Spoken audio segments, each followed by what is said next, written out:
Yeah. But what we are doing here today is talking about cultural differences, but especially in the international business setting. So that's what we're focusing mostly on. And it's about just understanding each other better, even when we're annoyed or confused or amused by each other. And I think many of the differences are universal, so that they are manifested in all the cultures in one way or another. But today we're focusing especially on the differences between the Finnish and the German cultures. And in the German corner, we have Daniela. And well, you have decades of experience in intercultural collaboration, and you've been from different countries, from Zurich to, well, that's not a country, obviously, that's Switzerland. Yeah. But Germany and China, and in different multinational corporations and settings. So you certainly are an expert in this. And then in the Finnish corner, we have Juha Ruuska, a PhD in cultural studies, and also over 15, I think it's already more than 15 years experience as a service design strategist, entrepreneur, educator. And Juha also is an expert in using participatory methods and serious games, which you all get to experience as well today. But it's 10 past, so I think we'll start with Juha and Daniela, your part. So about 20 minutes maybe. I will let you know when it's half past. And then after that, we'll move on to hearing from everyone's experiences and try out it with the game as well. And what do you feel like? Do you want questions already during or after, or how do you want to run the show? Well, maybe if you have a question popping up, just put it into the chat. Yeah. That would be very helpful for Let's us. do And that. Jutta, you would have kind of like an eye on it. Yeah, perfect. So that we could cover it afterwards. Yeah, great. Yeah, it's really a pleasure to have you here. When the thought came up that we do a webinar together, Juha and me, my first thought was kind of like, let's put up a scene. Let's have a real fight going on here. And then end kind of like after really a heavy debate, why are you so difficult? And Juha would say, that's the Finnish way, which would leave me totally annoyed and frustrated because I don't know what a Finnish way looks like. But then the problem is I'm a bad actor and I'm an even worse liar. And I really enjoy collaborating with Juha for now half a year. And so I think my heart would break if I were kind of like scream at him. And the world is so explosive right now that I thought we need more bridge builders. And I'm gifted with a natural talent of bridging differences in my whole life, my whole career, starting in a family and then ending up in China in some M&As and all this stuff. So Topaasia is a perfect bridge builder. Not only that, but it is one because it really invites people in to bring their perspective along and to dialogue with each other instead of fighting each other. And that is when, and how do you see it, Juha? What is your experience?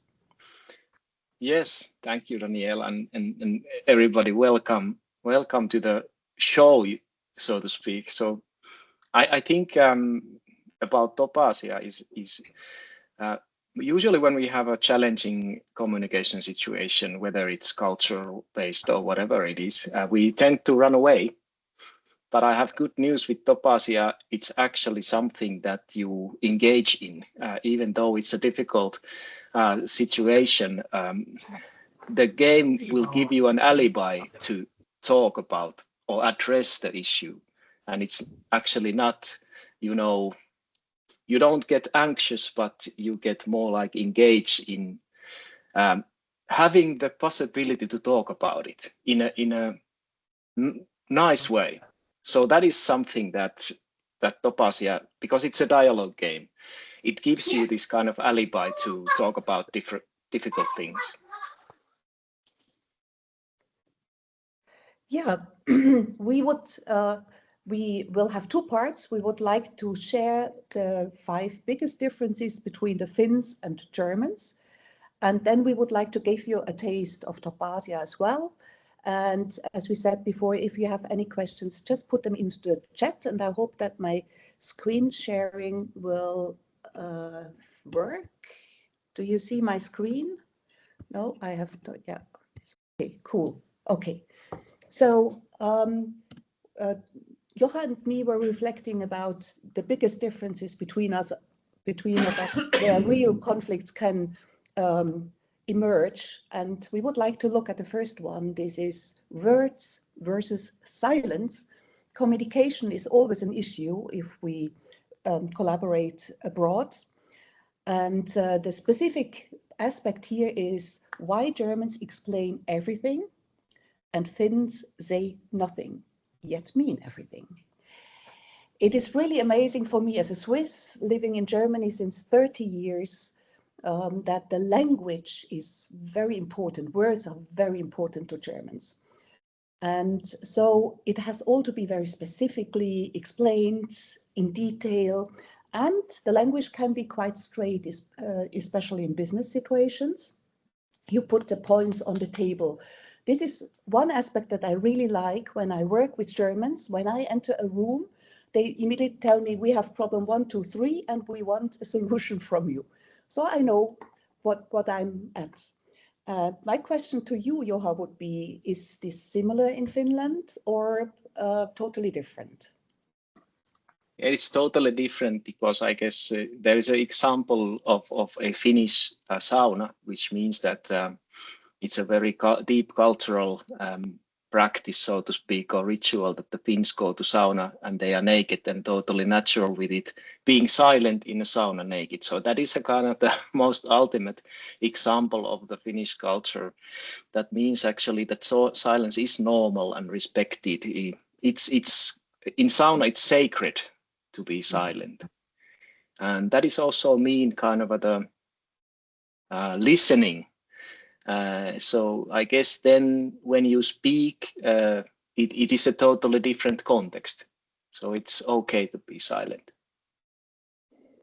Wow, I think that is awkward for Germans. You know, you're in a business meeting, they just explained you, this is what we plan, this is what we do, and then they meet with silence from your side, and they might really feel kind of like, what is going on here? Didn't they understand us?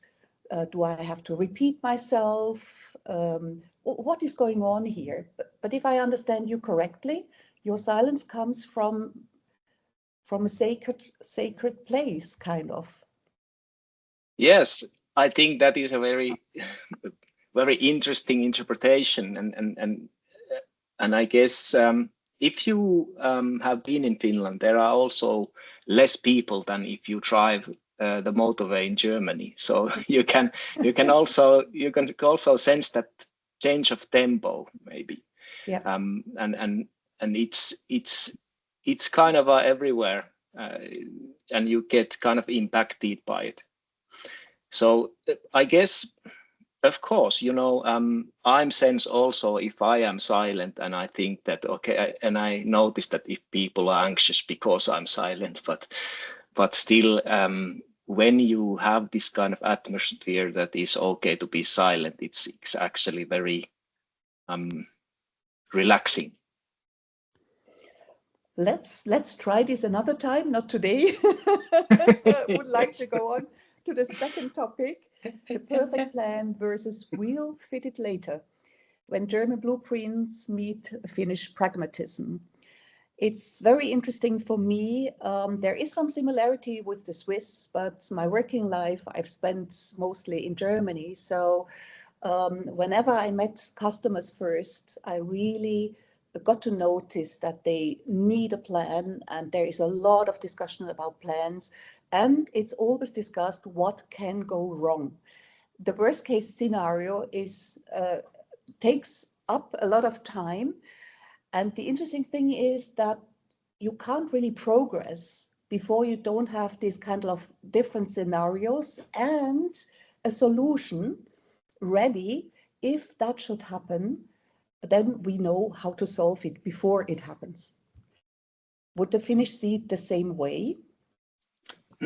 No, I think there are of course plans, and we think that plans are useful, but we also know that mistakes happen anyway. So it's more important to adapt, and of course we have the secret weapon, which is called sisu. That when everything goes south, we use sisu to manage the with extraordinary determination to achieve goals despite the risks. So I guess that's very much in the DNA, the sisu, the word sisu. And you told me that there is even an eatable product. Yeah, there is actually a eatable candy which is called sisu. It has been there, I guess, for at least 100 years. So you can actually eat this special candy that gives you the sisu. Yeah, it tastes a bit like tar. Oh, okay. Well, I just wanted to ask you to send me some over, so I'm more willing to take risks, but yes, I will have send to get it to used you. to the taste. Yeah, another difference is thinking forever versus deciding by lunch. This is a little bit similar to the former topic. Why German meetings take hours and Finns need coffee. So I already said that planning takes a long time. That has to do with the analysis phase. The Germans really want to take all the facts and figures they have into account, involve several people to really see that they avoid the risks, and perfection is kind of like one of the DNAs in Germany. It has to be correct. It has to be perfect. You just don't throw any product on the market and let the customers decide whether it has mistakes. You solve the mistakes before you go to the market. How about the Finns? Yeah, I guess the Finns don't like too much discussion, so I guess they hate meetings. So fewer meetings and quicker decisions. But still it's quite practical, so which means that the best idea should win always, dependless who is the giver of the idea. So that's the in short. Yeah. So there's actually a stereotype about the Swedes, because the Finns and the Swedes are having this kind of a cultural debate or a competition of sort, playful. So the Finns thinks that the Swedes are always just discussing about things, but not designing. Because the Finns, while the Swedes are talking, the Finns have already made the decision. So that's the kind of debate with the Swedes. Playful one. Wow. Okay. Well, I think you will have disputes with Germans as well if you just take decisions and go on and do something and they don't really know what are they up to up there, and they're so independent and we can't interfere and they're already running somewhere, and if these risks happen, who is guilty and all that stuff. So you give. I think Germans will have a headache with that one, and this comes. Yeah, exactly, and that could be then, and that is something that I guess the Finns have learned, but it used to be a problem because there was too little talk in the history. Yeah, that is also a problem then. Yeah. Okay. So you start to talk a little bit more. We should reduce our words and listen more. And that could be one of the bridge building activities here. Yeah, wow. Okay. Let's see. I think this is, yes. Now we come to the hierarchy topic. Dear Dr. Boss. There's also, I think, a question. At least there's a hand up. Okay. Yeah, I have a question on Juha. When you mention Swedes, is that someone from Sweden or from Switzerland? Yes. Sweden. I mean Sweden. Yeah. We are Swiss. Yeah. Yeah, quite close. Sounds like something that is you can eat, but I don't think in the context it's like that. So I just asked, is someone from Sweden or Switzerland? Yeah, that's good. Yeah. That's a good question. Thank you so much. Yeah, it's really amazing that titles really matter in Germany. A lot of companies are kind of like changing their very steep hierarchical culture into less hierarchies and more engagement from the people, but it's still for a lot of huge companies a real long way to go. And especially if you come to some industries like the chemical industry, titles really matter. You are a doctor and you address the people like that. You have the title of a professor that shows that you really have a lengthy expertise in your matter. And you sometimes also, I find it very interesting, when I come into startup companies, everyone is kind of like dressed whatever. But if I come to the more traditional companies, I see a lot of formality. And I had one customer in Switzerland. He was the founder of the company, and he was le patron, the father of the company, knowing everyone, greeting everyone, talking to everyone he met. And then he gave over to his two sons who were educated in the US. And the first thing they did is not say hello to everyone. They built a glass tower in the middle of the company ground. And whoever entered this glass tower afterwards wore a tie. So it was called the tie silo by the workers, who were very displeased, and they had a lot of turnover at that moment. And it was a very tough time. But hierarchy titles is still very important. And I just hear from you, Juha, you just are first namers. Yes, just call me Matti, so everybody is on a first name basis, and it's very how to say, informal. I guess being a boss in the Finnish company, it's making yourself approachable, and maybe wear something very, normal, or how to say, everyday life clothing. And of course, there are also companies who have kind of quit having bosses, which is a kind of more like self-directive. And they are, of course, these are humans who have just to happen to have the responsibility of being a leader. So in that sense, the Finnish also like to be engaged. So the leaders should be more like servants of engaging people and listening to the people. What is to be able to make wise decisions. Yeah, this is the direction that the Finnish companies are kind of going to. I will be very interested in hearing also from Pierre's experiences about leadership. But anyway, you're working in an American company. This is still different, even if it's in Germany. But I really think this is a huge difference. And I had one client in Oslo who invited me to do a culture workshop for his Norwegian colleagues. Because he was the boss, the German boss, was very infuriated. He said, nobody listens to me. I always get interrupted. And I mean, I'm the boss. How dare they not listen to me?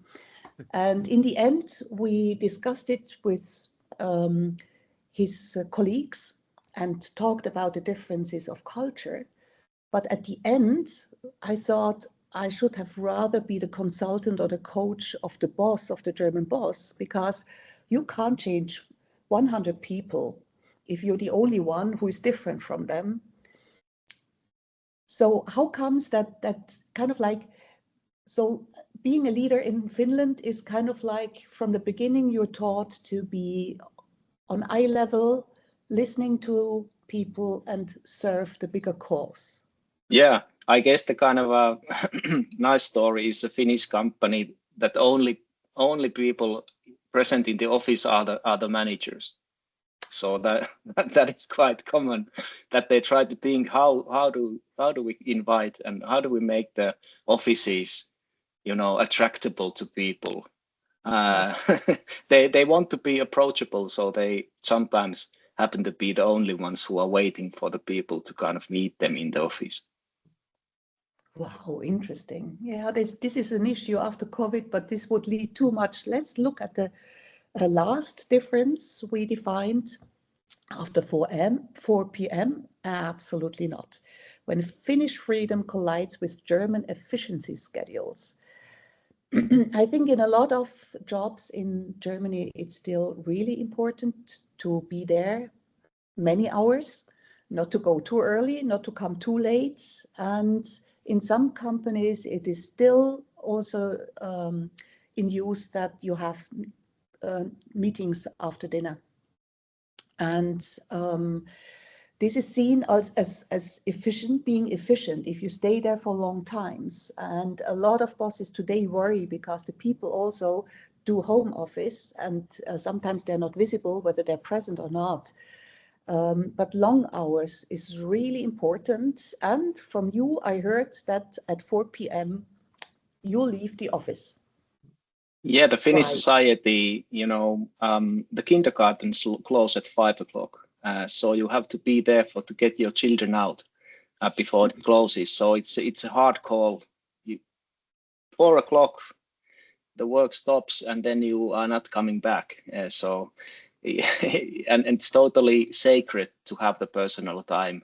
As the Finnish president says that you have 8 hours work, 8 hours free time, and 8 hours sleep. So he kind of follows also that example. So we have the right to do that as well. So, and I guess that works in the Finnish society, and that also makes the women to be equals in the working life.